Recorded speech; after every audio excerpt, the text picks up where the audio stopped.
kan rigu rei par to boxia naktuk Sunday hi chu bonus pelevin ka all ve do na monikatia karigu le lutuk chuan kalak la umel bi ka lutuka I aza thlak amol pho thlak tlat chu wang chuan lak ve mel bial na nei ve mel devin zan ni khatvel chu chol ve zeu zeu hi trolin ka shia taka ka cholang nge cholawang in du dan comment lamain lo soi don nia kalaka ngam patta ke mem chan hi kaum dani na zir lo wang ti ka heilo no te ti nat ka du lu ta thawani mi padangom pui ti ka hriat khan karil runa le thin rimin kho mulovin na zami ka nei luya ani hian min du ti ka hre rukarang chu chu rem changa lain ka nei ta khani ya ma se duain kalaka ngam pama ma to ka thiam lo ti hre thau maila aum dan hi ka du hau lo tuna ka chet dan hi ting berem ti ka hrelo ma se tinga ka chelawani chuan no te hi ka chan mayang ti ka lawani mei chen ring tok takania a soyang tak tak khan kan fa po amai nen kol thei don lutuk ti ka hria nawa pai to chungte ne na hril ka tum ti ka soi bo kha ka ti mai mai ane ma se ni chuan ka ti tak tak tu ra nga ya ka du dan pon ni reng bok chu ti anga ni lo chuan min kal san len tak tak mai don sia exam te han zo sela kan chung te ne na ve ka soyanga no te no puya ka nei du thu po ka soi nga lang a chung te thu nial thei don lo ti ka chiang mi awani ton kan boy tang hen no te ka mangai to je ka hre chiang le bok kanu pui lui ka chu midangin min kop san ti ka hre rol kan then du na ril ru ka pu nga la ngai dam voi tam min dil chung kan ane na le du na ril ru voi khat po ka pu lo ma se no te hi chuan engtin ma ti ngai ho lovin kan ne na ka chel be reng theina turin thil min dap tir zo ka ni heng zinga chuan ma ta ga thovin nexar kalak lo na rei ta deu bok nen ka ha ma hle ka dong to ka thlana chu anwa in bol fa in no te tin lama bok chuan ka kala a rai main momo ngai na nawa pai nu a pe hi chuan hangai na zol le ti ka heilo ka exar lak pa chuan momo ka le saka chu ka keng bok no te ka mu mai lo boi te chu thona le rei lawa aron chuk tre pang engei kin kha nu te na lo ti wata momo ni zori ni nei chak karinga zing exar ka lak na ka mu fo bok nen ka lo le saka ni he tin thadeu chuan ka hril ve maya ti khan lo thuro thing pui kan lumang che tin chau ka chuan na lu ta pate po mu tu rom mi alo a chok po ni ma na no te ti chung ko nen hian kanin nei boka no te hian kanu le pa te hi nu te pate ti na ko maya chu tiang bokin ke pon tu zok nge upa ti lam hrelo mai lang kan no pan lai tang to kan ko ta na ni wangin kan zong chang tluang zela ti theyang nu te chu thing pui no ne na ron chuaka khain ro in to thau chu ka ringa masin non vele reng ro tin single sofa chuan ron thu thlangal zata boi te po zo vare ve mole kan ko do nem ni ati chuan angai chung leinem ti hian ka lo ngak mayang aron chuk ve trep tong ka lo ti wata ani chuan ti khan lo thu ro rong ka bol lak lo sia ka vil lo chuan ipatela utan ko madam lo kan dei bok nen boi te chui lo ngak mai don nia ti zung in chau kalama chuan le zui le nga la thing pui ke in zo deu che ti chuan no te chu ron chuk ve chia chiang zetin ka lo en reng a mel chu chau mel le zingkar kara engei ron ti don min mo chu lo mel te chiam lo le ya a om ve to ve I luak te chuak le toem a zo na po chang lo chuan ka ti ya I hriat ve khera ngai lo kan nu ne mo ka thil te kim ka hril na chan tur che ka hrelo nang nen hian engin zom na ma kan nei to lo ti theng hil su ti makin min kal pela tuma a ba na chuan ka lo man wat nin mel zeta to chok hak chung chuan ka lam bok chu ron hoi le amit meng po chu rum thata kane min ti boi reng su kanina point ron kal fo lo la ka dunia email ka moin ka lu ka chuak zel thina nia ati chang le faka atong ri chu anui na hriang ti lau takin ati zoi le thung momo ka ron le sak chia alum lai son vai ro tin center table mi chu ka thlek zewa amel zok keima bok chu min ron en le amit meng fia ka chiang lu tu ka min en chang hian ka zam ve lek thin ai chak view mai la hi lei ni wang shim in ke pe lo I du choni pe theyang ngei om to ka nui sak chung chuan atia chuti lai tak chuan nu te chauka trainer ron chuak ve chi abok buite lo chuk to ni mo kha zo sang na lo ngak ring to che nia momo ron lei sak chia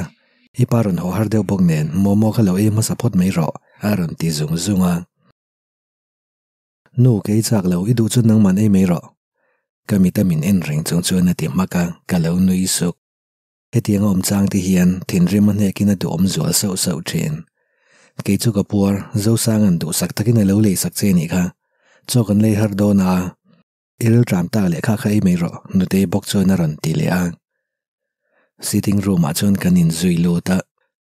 nu te chu thu ran mai kha la lum that mel boka e vewat ro nu te bok chuan a ti le no te chuan a la a hon po tum chuang lo alungoi lo mel le bok ke na che zia chu uluk takin kalo en ring thung tukin chu karila tram vak lawa engma ke pe ri lo du le choi huna ka me mayang ka thil le chu ni lo se ei ngal bon tong nge yang iti tlat te chuan chokan le har dona ni o han soi sel na te nu te chuan lom lo mel zet chuan atia no te chu ngoi ring nu te chuan min be bor renga no te thung chuan min ngai sak lo zetina phone na en te thung anui le se thina enge mo en le mi padang ne nanin bm ni nu te kal son lai po chu a she hau lo ka thut na nga ya thu ring chung chuan ka mel kura kom ve ti po she lo ang makina om eng thil nge mo phone a son en big ne mi padang ne nanin pe tak ti nem ni don ne ka thut na tang chuan ka thau chuak lo la no te hnung lama chuan kal kualin na dar zona kun ni amin a phone chu ka zuk bi saka a thil ena wang chuan ka nui chuak hok ka nui ri rol chuan a lo phu zok zui I molami tin min ron mel roma rilsa video nui za thlak deuh lo en chu ni in tinge yaw chiama tin nu te po chu chauka trainer ron tlan chuaka engma hepa hin min ti phulom ke chu min mel ling lar mai boi nangai u padei ni kha tikhan ko te su at view lo tur tilakin nu te chu chauka let le a kan ho photange kanu ten lama kom ri dona izir lai a she thiam loi ni chuan min ron zot zel theyang kakal son nula karon zot nguarang che ti ri po chu she maila ke chang le to lem lo zorin sangi pov boite momo kai me dona motia chokani line kanu chuan ron tia a hriat lovin no pang ho ka pe de ito kai le silom tin choka bar mon mola munvel ka ti fel nuwa le ka zir turin room lama kein khung le ngala ka thiante ne na kha tokin kanin pereng bok tun kan exam tur chu exam kan ma chon to zong ain kan hu phur lo tlang hle ni ina lang professor sang zolanen kanin kara boy chi etin rem sangi po kan ne na trainer rang talaka makkati zok hial ama zong ka chon kan bula lo omatum ngai lo kania hetiang te thuta haum hi mak ti lo na chi po ni lo thala tu po ka ama ba ka ni ka ring lo bok kadin mu fu chon thadevin ka bethowa ma se main ken thei to tlat lo exam chu kan trana ke ma to ka chang thathin khopa kan exam top na ni ber kan thlen chuan kan phurtlang to khopa kan thlen ho pon rem kan rot fel diam to hotlang nga lovin bazara kal kan tuma ke po no te thil tur en le mai ka du wangin bazar kal chu ka phur to le exam room a train ka choka ka train ten ka chan zo ma sa ka vain po na ka lo nga ka ke ma chawa ka thut lai chuan professor sang zola ka ma ron dinga ka mel chho ha mai in zo to boka alum na kan nei to nem ni idole professor azami ka somla ni mailom ke ni lovin ka lo te mak nui ri sokin ka bula chuan ron thu thla ka lo tol son ngal wata wang chuan a room de ungoda ka bana ron manina lama min pot nai ngal dore ni chu midang an om ve thop boxi hepa hian ti om le mo hi hre thlot lovani kan pani chen kan om lo ti hre ro ti makin min von na chu ka thing thla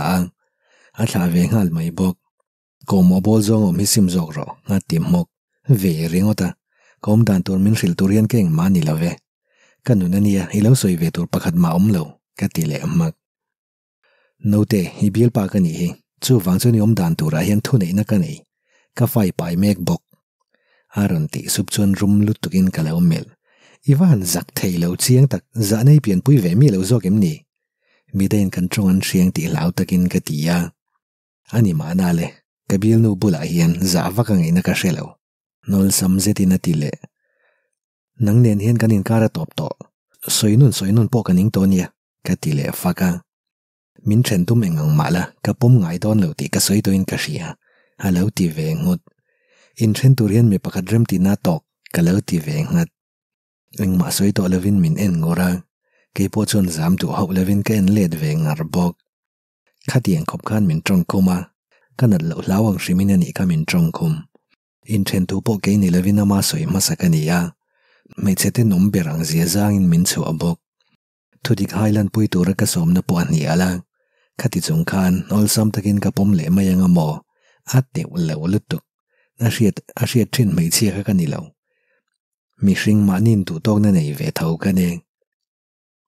kanin mel ring ta ka chona ran noi chu khuka mak ti zetin ka en enge nui zat tur ka hre hau lo zote no te ang lutuk aran ti chuak phong ani chu khang lang chuana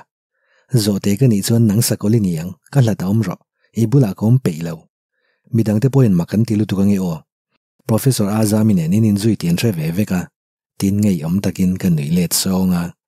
mit meng dir khup chon min ron en azami nen kanin ka reng ma om lo koi lo lutuk chu ka lo nui hat khatiang khop khanin in zuya kanin kari ti to fel ma tang to in chu ti jung choni thu soi ko ring du su ka tia kadara ron manina taksa si chet chon min pot na ya rang lutuka omson ka tum chon alo phal lo na samai ama ai main kadara chel na chu ating et jok bok nang hi ka bial noi ni midang tu ma nom lo chu chu hre reng che kabula chon ron kun ni min ron ti supa midang te chon min en na sa hlom bok si nen chet po ka chengam to lo he pa hian min ti za him ni etum ber ni min thlawat ro Chena du tokte nakida inlein mu falton nia tuna chon kempasa kanum hi chon thil poi mom iron kalwata ngai nia professor chuana kan ma chon ron dinga kanum dan mo wang chuan nuizat mel takin min en rona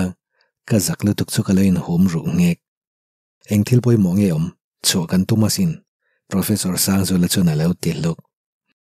ka thentenen kan chuak don nang nen chodun ka du reng lo ka ti zoi ve lak zak lo lutuk abula chuak turin min soi ringot thi ka du hau lo ngoi mai ro ti lukina thian pa chu melang in ton an omani ome I subject ani bok nen I kalwata nga yang ati le chon ka lo tho huaya min lo ngak reng ro ti supina ding chuaka ka nga lo tur zia chu pui takani ka thian te la chu anwan rei tak ka zona rei to nen khoi sun zong ka chang ve vek thausia ka phone khoya ngoi renga ka lo thun lai chuan professor azami aron lang lola min mel no lo le bok in biak kan ngai min ron zui ro ti makina kal sona kawan pe lo tak kan professor ani wangin zui nge chu ngai si kan chen ho group a chuan professor azami ka molok tur thule an lo chu ka lo om lo chuan min lo ngak turin ka tia professor azami nuwa chuan ka zui ve na library a kanin zui lo ta midang tu ma mu turan nom lo Miss tinge min mudu chan kati zoi sepa iku malo upalawa malam hun eng takin ei bok sang zuale hi chu lo ti boy to su ati mak ngota kati boy lo na sa ama zo khin lo min ti boy chu chang le trip levin kein sum shram a shim tun lai tlei ro lo hi in na sama ma to ni mani ayu pa ti boy lo hian mani kum rol pui te ngai zong thin mai te cheu aron ti lak I riat sualan yang professor sangzule kati boy ho lovania kati sepa kamit ngain ka mua chuti chungchon dot min rilila tum nga mamo zorin sang ini na hringche sangzule hinang hian ti boy lo nila heting hen om ho lawang I kumala no panga a chei kol mai che ti hre thiam lo ni na langa ka hril ve mai mengche nang ni ang kum no pang te chu chei kol mai tan ba ka ti lo cheu chu wang chon local san tong che ati le chon kin sum thei tom big lo I thu min rila wang chon kaloma ma se professor sangzule kati boy ngai lo chu thu de kani min chei kol po lo ni se poina mem ni kanu na nia lo boy ve vak du su kati ve tamak thin rim mai sen tron chung chuan min ena ayu pa za nei vanei lo ve engtin nge khatiang khan min chan ngam zo ka nang hian ti boi lo ni la sang zolan heti tak hian ngai ven lawang che ati le thata min ngai ven turin ka tingai ho lo kaning view zo ka sin thudik fam kim lo manga do da min pu hi halo mom te chem bi ka vani o ba ka ani ne na kanin kar te zu top to shim khatiang thu ka min thrilangai to lo bok professor sang zo le bok hi min ti boi photo lo turin lo hril jok te tin ka kan son ngal nal ka thin rim lu tuk chu ka bek ka hom nget le ka chen ten ron chwa to karing anom na lampan tu makal ka tum lai tak chuan professor sang zo la kala mozui hunol ka nei chi kan chok ngal mei do nim ni i du zong kan ti don nia aran ti sopa thin rim lai a mel ka mu chu ka thin rim na a bel cha sot min ti boi reng te su ke ni lovin professor azami che ngai to ro i bial nu po ka ni to lo hi ka lo ti vin lar enge thleng kaum dan mak ti mel zet chuan ti ya sang zual kanung loma train professor azami na ron ti ya ka lo nui saka professor sang zual chuan ke chu min ron en professor azami chu mel le thilom zia hre thiam ti hret takin professor azami lam chu mel ngal ngura eng thil ngei lo soi ati changbol an boina nia om ve reng po ka pe lo kalson ka tum line ka ba na ron chela ama si che chon min pot nai zui ngal zat professor azami chu kan panin kan ma chon tarana min lo mel no lo hle min khate ka thenten min ngak ring to nia tin ka tala min kha chu nai lo takani min kha ro ka ti chu in boina avoi khat ma min nu lo ve tum to su engin zom na ma nang nen hian kan nei to lo ti thatin ka tal chuaka ka kal son zui ngal an boin lo boi ro se ka tel ve na tu ra om lo ka kal chak boka ka then tom na lam chu ka pan ngal wat in van zo har tak an bul ka thlen rol chuan ka ti ngal lak ka mut zong of vek ka thin rim tin hre thiam ti hriat takin min mel rala lo thu phot te i ha mel boxia tin an bula chuan min thot tira meri chuan toi min lo pevat ka in ngal khol khola enge thleng i van thin rim mel veli chuan alo ti vat professor azami ne nin mu boxia ka ngei to chelom pui na lo ti ve bok ka thin rim lutuk professor sang zual ne nanin kara in rolanga min ngai lom ka ti mar professor azami chu van zak lo em ama zok in kara ron in rolani reng sia an lo ti sapa an soi thui zela wang chuan ka lo thin rim tel in ka ria ninom soi to lawangu kalwat tiang professor sang zual kan min ron mulenge tin ka thau thara ka thian te po chuan min zui ve ngal wat scooty kan king vek bok nen kanin zui loma mun ranga kan kal kuala foglen pa ka po kan kal le kha inti lim shim kha kan tumania mun lalu to ka kal don laina tlai ve ting tang to boxi du thala kan inti lim no chuan ke po ka zia hok mai foglen pa ka tang chuan kan chuaka thil ei le masak phot ka du wine restaurant a kan kal le te ya nau ka pai wang hen thil ka ei thei ti ka thian te hian an ria karil tram to hi chuan thil min ei pui wat zel an felania professor sang zolinin kanin kar thalo ma se ka thian te wang chau hian ka limani restaurant atang chuan kan chuaka ke nem bok nen ka puar ul mai kan scooty thau kalin kanin zui le di lama nau ka pai wang hen katlan chak ngam lowa ka ma pui le felin tlana kanin lat to viau bok kongi lai katlan mek line offside de hian kar pakadaron tlana kanin sudona ka sheta vain ka katvaka aringal bur ka chen te zu an au chula kalu hayema wang chuan kameng theilo anu de wa chuan a thim ngal vek ka har le meu chuan dam doina kalo om reng to chu ni in ka chen te ka chung te le professor sang zo le chung te thlein an lo om veka ka har ten hret chuan min ron bor ngal thapa professor sang zo le ro kong khar bula dingin min en runa amit meng te chu a sen ro mai enge om zia enge thil khen dan ka bau hu mai ka chen te po chuan min mel tloka om zia ka hrelo hle boite nawi pai ti engvain nge min hril mi lawa kanu chuan ron ti chuak lola ka meng de ko ka pa po chuan ril runat mel zetin min ena nu engma soitur ka hrelo kadang chu ro huama ka accident zo nu tangkan thil thleng engma ka hre to lawa kanu te ka chan ti nem ni lau thon nin min ron lo chil ngal mupa engma la chu ka zot ngam der si lo kapa zori ni ka kan be fal lo kang chu professor Sangzol le chuna ron ting hu tang retiam takin midang ho chun chuak sap sapang ka then te chuak tur chun min ngei to mel zetin min en an chu tak diela chun thom chu a re tlok tlokang ka pum chu ka han khoya engma na ka nei lo kalu ka so na chu na ve deu chu lo cheng ma dang soi tur ka nei lem lo professor Sangzol chun min ron pan na ya athin rim mel bok ka ma tak chuan dingin khuma aban pani na ronin nam khal ro na engtin nge hetiang thili ti thei zok aron ti sup na soyom zi relo lutuk chuan kamel hu ringot engthil nge ka ti nilo ani hian accident kha katum reng wanga ngai le to ti nem ni accident kha katum wanga thleng ani bik leinem chon no te chungai nge thleng ka ti chuan la lutuk hian anui room ho ka nei chu zorin sang relo der su nang hian nau ti tlang na dam toi ei ni lom ni patum su doctor nge ina soya le kha chiang takin in ziak bok ati le chon mak te lutukin kameng kok nau ti tlang na dam doya atiu lo mai dotin min putum ho su nau ti tlang na dam doi ka ei ho lo ka ti chon ka samaron trama kalu so na nen kalu le chu a hit ngal chem mai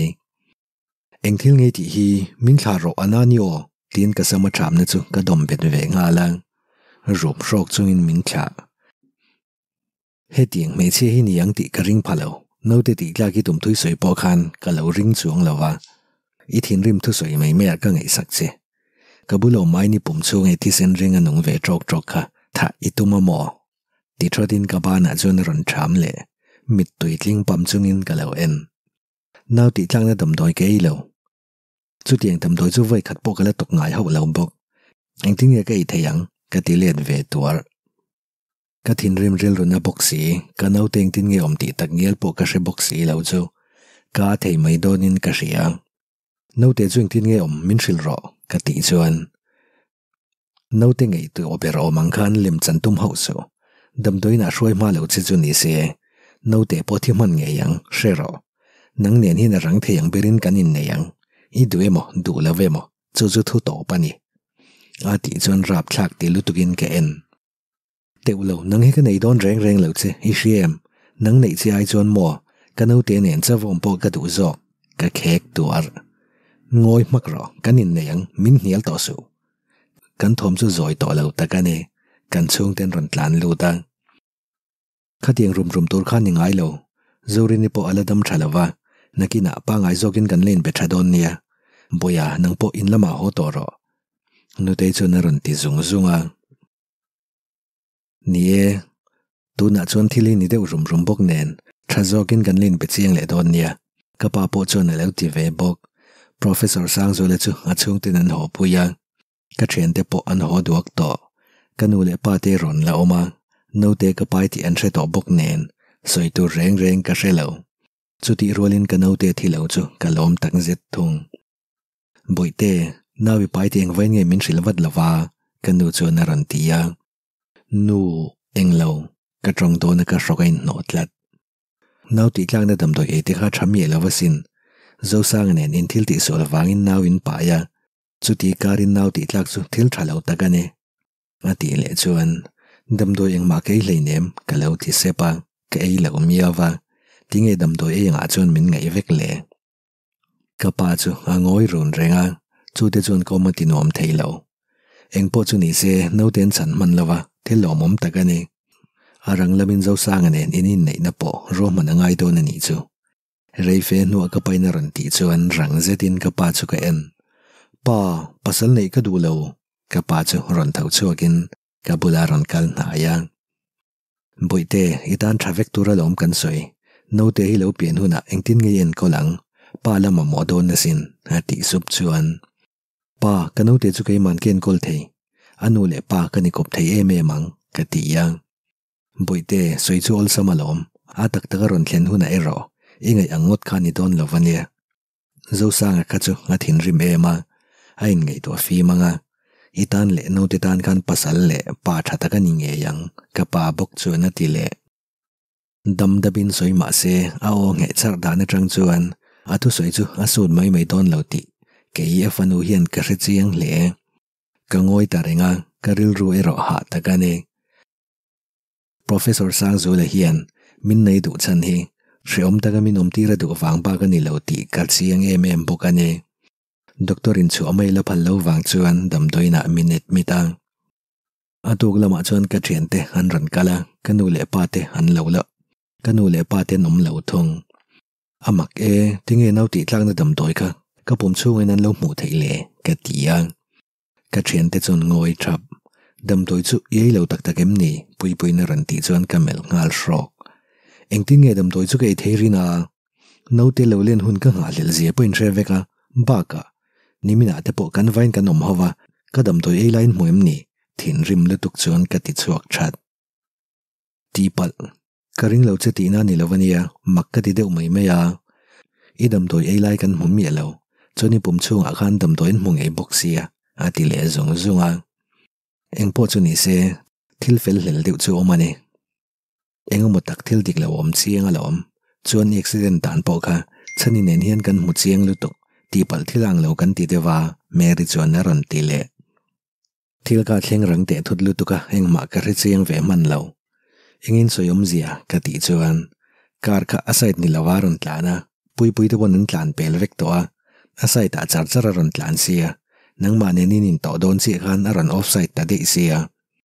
a motor ala khan chiang lo engma lo vantia ama ke malom haron ti le sap sapa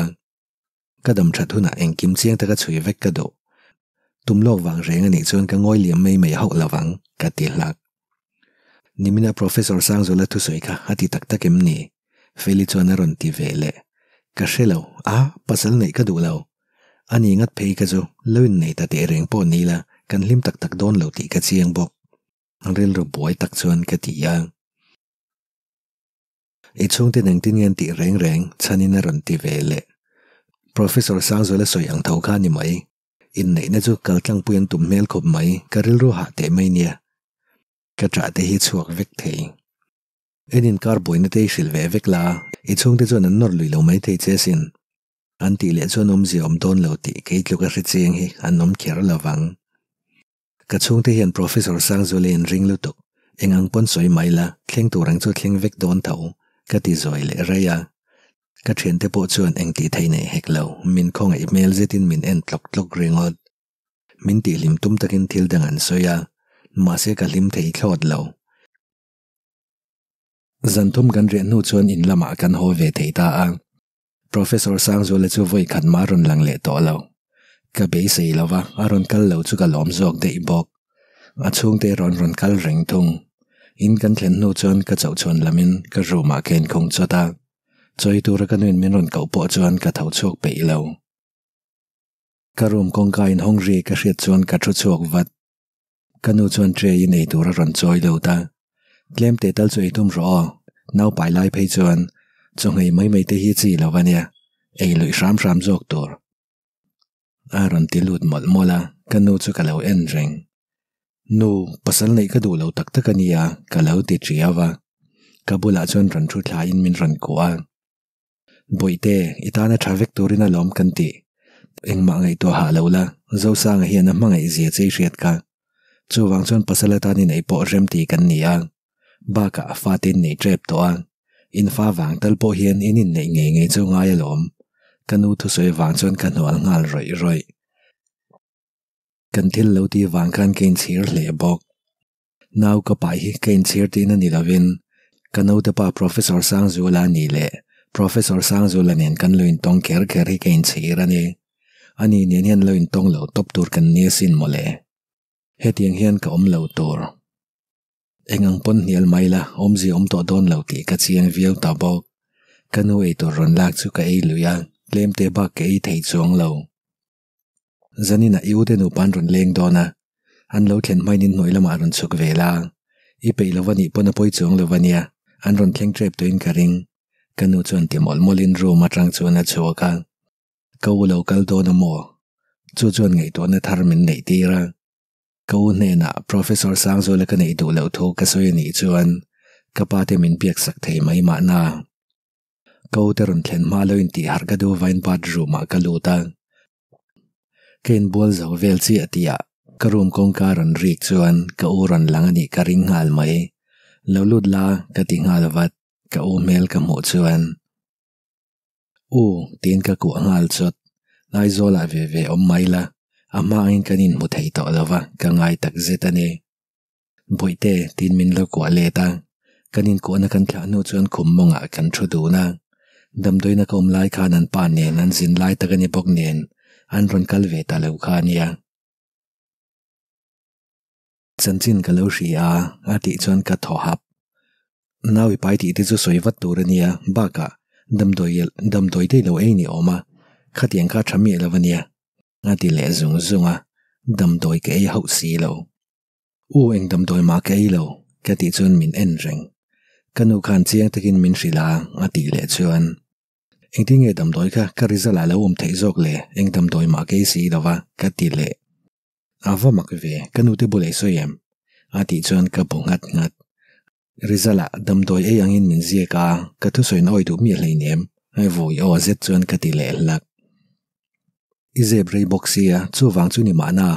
eng po chu ni se hetiang ni to bok nen usang zo le pon nei chen nial lo ti ka ria alo mom lama ngai mayang inin nei na po kalpui wata thang ipum te ron lian chawanga aboi thak mai mayang ka u trong mol lai chu na kuta ka wa vuana a trong lai po chu top chot mai pasal nei ka du lo ka ti chuan kanu te ang bokin makti mel tak chuan min ron en eng wang chuan mo ngati ho pasal nei turin kalain pe lavalom khongin ka pa min biak sak ro nang mani soi chuan a soi sel lawang ka u chu ngen tak te in ka ngen enge chan chiang takin min an thil photte ati le chuan a chan om lo pasal nei turin kalain pe lawani ka ti sep ringot ama po chu ke en to lo boite yu ka ni midang chui bumani mai theya ma se ke chu min bum thei lawang usang zo le tu hle khan ni sia tu na la afa hi li pa ya chu ti chung pasalata ni nei du lo chan hi eng mo chan lian ta ka mani nge yang ati le chon ka u ne na zeb ring thei ka ni ton lo ti ka ria chu wang chon thil thlen dan eng kim chu ka ril ta veka avan zi lo em ve o ma se boite in ngai zon lai chon he tiang hi thleng ve chok thina nia afa lo pai man lo la chu then turin ka ti nge yang che ma se tu na ero afa hi li pa ya pasalata ni nei nge yang ai ni usang zo le po hi na tu chia adu lu tuk wang chen ka tiang thil ka hatia ke chon kala ngai fan han cheng dun ve photula in du ton na chu heti reng hian ni om lo to pang hati dai ka be sei na nei ve chun te ka atham ral tial mai hian ka ria ma se tinge chu ting ro chu ni theinga tu na po hian min ring lo vania damdoi ka ke ringa voi khat ma damdoi na enge kan ti re tur poina ron kal le ta mi lo bok hetiang chung hian a bula lim ta ka kom thei ring ni ka ti chon ka mit tu yet la por to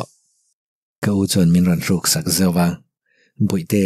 ti thei nei la ka ti ma se du ang chon ka pa ka lo biang e kana vinia shiom ta ge yom la hi mu ka du lo ka pa chui hri chianga bie po ni mai la ka thu soi chu ngai thla du kherang im ka hre lo le ka u chon ati ve ta nge a ka tho huai mai in noi lama chon kan chuka ka u pasaluma re ma po ka pa ne nan lo ti mol mola kan zin lai lo ni bok nen kan ron kal ve thei ta chawa yu kha na ngei to che bok nen kan na ban ve le kan lo tlang ngal ni enge an oma re ma chon lo ti ngal zung ka tha to lu tuk min ngei to so tin ka u nen chon kan thu do na uma re mai fel bok nen mak pa kan nei wa nei tak tak ane kan chung ko po ha chung tiang tak takin min ena ka ulung len lavin aran len pui ve ring thin bok nak tu zana hian palayan local do na kan loin ro man lo ka nga yang ka pai na ti chon ka u chu nget lu tukin ka lo vuan pa kanin belok do nem ni yang ati ta chia han soila ka pa chon thing puin pai na ti yang boite hian pasal nei hi alen pe lo bok nen ain pe huna in nei na chu ro man zo kida a thamai lo mo le ka u thu soi chung zong chon ka lein hom ru char heti kan ni to ngak thei kan ni to lo hi boite po nu lai ni ve to pasal nei in pe lo ti vel ka chon lama ka pom lo vania inin nei na chu kan kal tlang puyang kapa chuan a ti tabur mai ka tra chuakin sum na salutuk chu kan a thum to kapa chu a tho chuak zui ngal de ya kanui na zui ve ngal zat bok engtin nge ni ta ang ka ti chuak sep boite ka u chuan min ran ko ang kapa hi kan dang thei don lo ke chu thi mai ka du tin ka u ma chuan ka mai phu min ka trap khor dar dara umare mo po chu ka mai za zo to lo thian khar ri chu ka reng ka u phun sepa umare mo po chuan ing ma soi lo ka u te ho nu a ru ma kamua ka thian te min ron kol na po chu ka la pe ri lo khoma chuan mu in chung lam chu ka thlir dau dawa chuti lai tak chuan ka nu ru ma ron lu ta kom ngain ka lo la om reng boite sang zo la lo kala lo chuk lok ta che ati chuan chet po ka che son ai lo chan tum na po ka nei hek lo min ti hriom tur bagin min nei he du lo ti ka chiang lu tu boite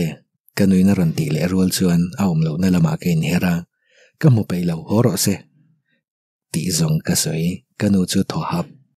ipa pom ve renga heting ai om zel chuan a thin rim nei tong bu palang ti ka lawani boite hre thiam tum ro